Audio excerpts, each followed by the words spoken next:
Ô Pietro, vou começar contigo, que é da casa, Eita. faz as honras da casa aí, então. Fala um pouco, Pietro, como esse assunto bate em ti, o que você acha importante a gente destacar. Tem uma reportagem muito legal que você fez aí nessa semana no Jornal do Almoço, no JA Repórter, uma reportagem longa, de cerca de 10 minutos e muito legal, emocionante, tratando desse assunto. A gente pode até falar ao longo do programa, não precisa trazer agora isso, se quiser pode também, mas enfim, um destaque inicial aqui, fazendo as honras da casa. Então, Pietro, boa tarde, obrigado por estar aqui com a gente. Boa tarde, Léo. Nossa, que responsabilidade. Nervoso. Bom, gente, obrigado aí por quem está nos assistindo. Eu acho essa reportagem que foi ao ar... Vou começar falando da reportagem. Pode ser, tá? Fica à vontade. Que ela foi ao ar na terça-feira dessa semana no Jornal do Almoço.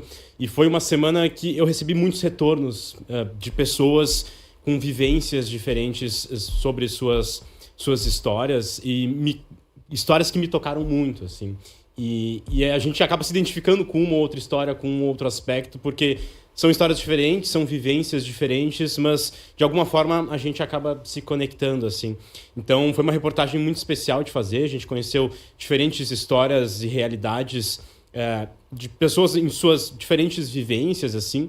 E essa pergunta, acho que o tema do programa, assim, né, quais são os principais desafios. A nossa sigla é uma sigla longa e complexa, porque envolve muitas vivências de realidades distintas, né? Mas acho que o que conecta todas elas acaba sendo, de certa forma, a violência que, de certa forma, cada um desses grupos sofre. E até por isso, talvez é porque a nossa enquete está ganhando a segurança ali em primeiro lugar nesse momento. Então, a reportagem abordou isso, assim, as diferentes realidades e como cada um desses grupos acaba sofrendo, de certa forma, a partir da sua realidade. Na minha história, assim, eu, enquanto homem gay e dentro do meio de comunicação, a gente acaba ficando bastante exposto, assim. Mas foi uma escolha minha falar sobre isso, né? E uma necessidade minha também. Porque por muito tempo... Eu tenho 26 anos agora, recém-completados. E por muito tempo isso foi um não assunto na minha vida. E tive que me esconder durante muitos anos e... sem entender bem o que passava dentro de mim, sentia que alguma coisa não se encaixava, que algo estava errado, mas não conseguia olhar para aquilo. E foi um longo processo até eu olhar internamente, entender o que eram aqueles sentimentos, aquelas emoções, encontrar respostas para tudo isso. Então foi um processo longo e ali em 2021, então faz aí uns 4 anos já, foi onde eu consegui me entender e me expressar para o mundo. E daí, a partir dali, eu optei por falar abertamente sobre. A gente sabe que trabalhar em televisão, a gente acaba tendo uma exposição muito grande, mas eu acho que é importante, sabe? E fazendo a reportagem dessa semana, eu percebi uma coisa, que muitas pessoas não conseguem, não podem, por diversos motivos, se expor e falar sobre e se assumir, né, como pessoa LGBT, por diversas questões, por sofrer violência, por...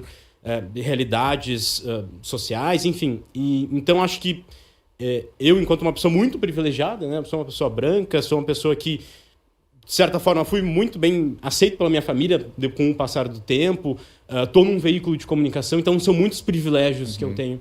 Então, essa reportagem me fez perceber isso, assim, de que como muitas pessoas não podem falar sobre sua existência e acabam sofrendo com isso, acho que nós que podemos e conseguimos falar sobre, a gente acaba ajudando outras pessoas, né? Ajudando pessoas que não conseguem.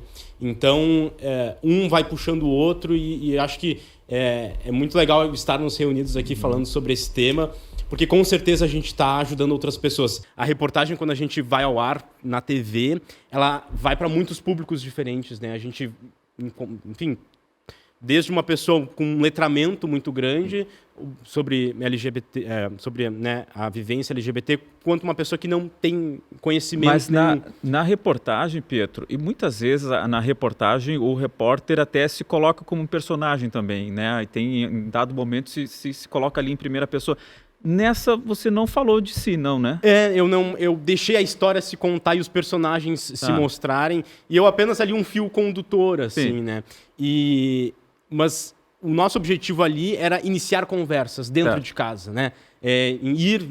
entrar dentro das casas das pessoas e iniciar essas conversas. E eu acho que com o retorno que a gente recebeu, acho que a gente conseguiu cumprir esse trabalho. Para encerrar essa minha fala inicial, só vou trazer um relato que eu recebi hoje de tarde no meu Instagram. E foram vários, né? Porque foram muitos relatos. Enorme. Só que esse me chamou muito a atenção, é de um homem, obviamente não vou expor, né? Mas ele mandou o seguinte, ó.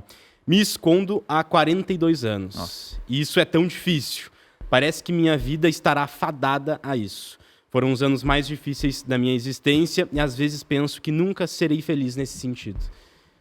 É um relato muito forte, é triste e é a realidade, infelizmente, ainda de muita gente. Então, a gente conquistou muitos direitos ao longo dos últimos anos, ao longo da última década, mas a gente ainda tem um longo caminho pela frente. Mas, Pietro, eu queria abordar contigo esse ponto aí da representatividade. Porque você é um jornalista gay, mas eu não me recordo se você chegou a falar isso abertamente já na televisão. Nas suas redes sociais, sim. Na reportagem, não. Mas como é que você lida com isso, assim, com essa representatividade ou não, enfim? O espaço que eu uso mais para falar sobre isso acaba sendo um pouco mais as minhas redes sociais. Porque na reportagem, um cuidado que pelo menos o repórter tem que ter é não deixar a sua imagem se sobressair em relação à notícia, né? Ou em relação às pessoas que a gente está entrevistando. Então, eu sempre estou em segundo plano ali. Nessa reportagem que a gente foi ao ar nessa semana, no momento ali na passagem, no texto eu me incluo no texto. Então eu falo para muitos de nós... Sim, sutilmente, mas para muitos de nós da comunidade. Então eu me incluo ali de uma forma sutil, assim, para deixar as pessoas falarem. E o tema que a deputada trouxe do envelhecimento, é um tema que, assim, que eu queria ter abordado mais ainda na reportagem. A gente trouxe um casal de duas mulheres lésbicas acima de 60 anos, a Mary ficou e a bem Nayara. legal ali a abordagem. Elas estão juntas há mais de 40 anos, elas têm... não lembro a idade certa delas, mas acho que uma tem 70 e a outra 60, alguma coisa assim. Então, elas estão aparecendo ali. Umas queridas. E como elas acompanharam todo esse processo do movimento LGBT. E elas lutaram muito em todo esse período que elas estão juntas para conquistarem seus direitos. Ali está aparecendo até a imagem do casamento delas. Elas se casaram em 2015, né, a partir desse direito conquistado. E então elas acompanharam todo esse processo, o que me deixa muito contente, assim, porque a gente percebe quantos direitos a gente já conseguiu conquistar nas últimas décadas. Até eu trouxe aqui alguns números. A união estável homoafetiva foi reconhecida em 2011, casamento civil igualitário em 2013. Em 2018, o Supremo Tribunal Federal garantiu o direito à identidade de gênero nos documentos pessoais. Em 2019, a LGBTfobia foi equiparada ao crime de racismo. Então, temos muitos direitos conquistados. Mas, conversando com a Nayara e com a Mary, que tem já uma vasta experiência, elas trouxeram muito a questão de que esses direitos eles não estão garantidos. Não é porque a gente conquistou, então agora podemos ficar tranquilos. Cláusula pétrea ali, não? E esse é o medo que nós continuamos tendo, né? Conquistamos os direitos, mas a gente ainda tem o medo, né? Mas e se tirarem de volta esses direitos da gente? É algo que tem me preocupado. Não sei se vocês já perceberam nos últimos tempos, assim, mas eu percebi nos últimos anos um recuo, assim, sabe? No sentido de, vou dar um exemplo, nesse período de junho, Dia do Orgulho LGBT, ali em 2019 a gente via isso muito em todo lugar. Todas as marcas estavam fazendo, empresas fazendo campanhas do Dia do Orgulho, estavam botando suas bandeirinhas pelas redes sociais. Sente que o assunto vem arrefecendo um pouco, assim. Eu tenho me preocupado, isso um retrocesso, assim, né? Porque a gente tem ondas na história disso, assim, né? A gente avança, mas retrocede, avança e retrocede. Então, eu tenho percebido nos últimos anos um retrocesso, assim. Inclusive, tenho relatos de conhecidos, de amigos que trabalham em multinacionais aqui no estado, mas que são multinacionais, então elas são empresas com sede em outros países e que tinham políticas afirmativas muito fortes e que, nos últimos anos, ou encerraram essas políticas ou diminuíram. Então, existiam grupos, né, de afirmativos, grupos LGBTs muito consolidados nessas empresas e que, nos últimos anos, foram encerrados. Então, a gente vê na prática um movimento nesse sentido. Então é o que Não, me preocupa. Vou fazer uma pergunta sobre algo, um gesto bem simples. Não vou nem falar do beijo em público, mas andar de mão. Ainda é complicado. Ainda é? Porque tu vai ter que ser forte. Tem que estar seguro de que tu vai lidar com o que vier, porque tu não sabe o que vai acontecer. Ao mesmo tempo que tu pode estar num espaço seguro, tu pode estar num espaço com uma pessoa que é homofóbica, ou enfim, que vai disseminar um preconceito, alguma coisa assim. Sente isso, Pietro, ainda? Muito. O gesto de andar de mão na rua. Muito.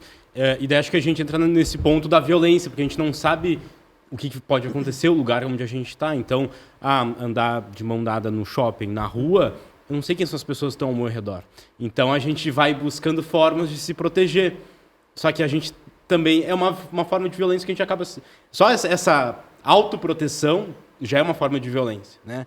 A sociedade impedindo de eu ficar tranquilo, de eu agir ao natural. E esse do espaço seguro, a gente nunca sabe qual que é o espaço seguro. A gente nunca sabe se a gente está no espaço seguro.